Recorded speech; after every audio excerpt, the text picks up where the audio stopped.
अस्सलामुअलैकुम प्यारे बच्चों। आज आज हम जाएंगे बाग की सैर करने। तुम जाओ खेलो, मैं थोड़ी देर में आती हूँ। Thank you teacher.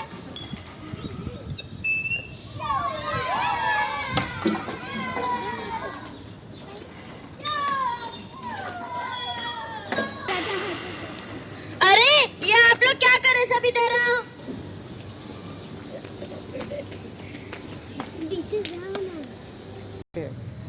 अरे आप लोग ने ये क्या कर दिया? हम नेहरू नगर म्युनिसिपल उर्दू स्कूल 1 के बच्चे हैं। हमारे टीचर हमेशा हमें सफाई की अहमियत सिखाते हैं। जाओ जल्दी से कचरा आप लोग ने किया है वो उठा दो।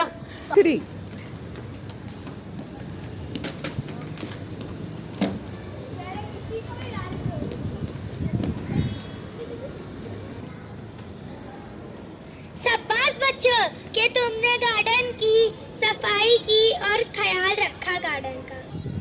हम चाहे किसी भी पब्लिक प्लेस पे जाए तो वहाँ भी सफाई का ध्यान रखेंगे, चाहे वो अस्पताल हो, रेलवे स्टेशन हो, बस स्टॉप है, चाहे स्कूल हो या भाजी मार्केट हो, हमें सफाई का ध्यान रखना चाहिए। सब बच्चे वादा करते हैं कि सफाई का ख्याल रखेंगे।